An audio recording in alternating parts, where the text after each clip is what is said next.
એક સરસ વાત કહું છું. જ્યારે આપણે નાના હતા, 2-4 વર્ષના કે 5 વર્ષ સુધી તો આપણે રમ્યા જઈશું.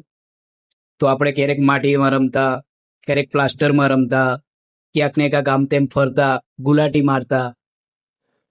તો ખબર છે, તમને યાદ હશે, આપણે પડી જતા ને તો આપણને ઢીચણમાં પગ ઉપર કે હાથ ઉપર ક્યાંક ને ક્યાંક તો વાગ્યું જ હશે. દરેક નાનપણમાં દરેકને ક્યાંક ને ક્યાંક વાગ્યું જ હશે, પડવાથી, ગુલાટી મારવાથી, ગમે ત્યાંથી.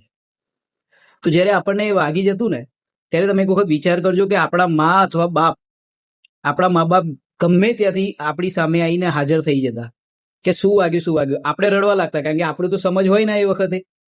તો આપણને ક્યાંક છોલાઈ જતું કે ક્યાંક વાગતું ને, તો આપણા મા બાપ શું કહેતા, કશું જ નથી વાગ્યું. આપણું માઇન્ડ ડાયવર્ટ કરી દેતા કે જો કીડી મરી ગઈ, જો આમ જો તેમ, એવા અલગ અલગ બહાના આપીને આપણું માઇન્ડ ડાયવર્ટ કરી દેતા.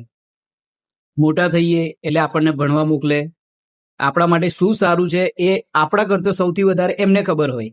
કેટલા રૂપિયાની આપણને જરૂર છે, આપણને શું જરૂરિયાત છે, એ બધું આપણા મા બાપને ખબર હોય. અત્યારે આપણે થોડા મેચ્યોર થઈ ગયા, મોટા થઈ ગયા, પછી આપણે શું કરીએ છીએ, ઘરે શું કહેવાનું, આપણે આપણી જાતે કરી દેવાનું.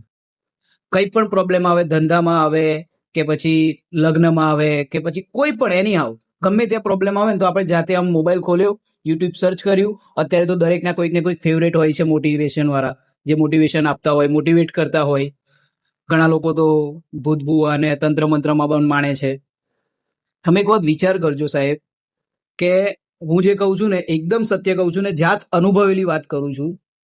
આ દુનિયામાં મા બાપથી મોટું કોઈ પણ મોટિવેશન નથી.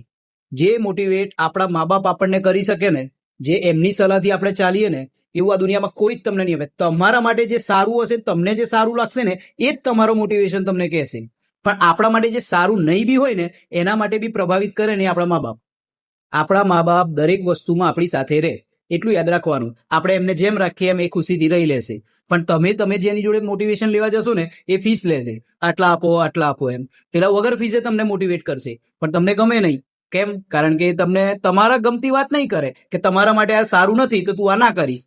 જે તમને ગમતું હોય એ જ તમારો મોટિવેટ તમને કરે, એનો કોઈ મતલબ જ નથી.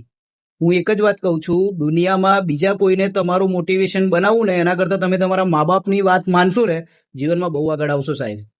જય શ્રી કૃષ્ણ.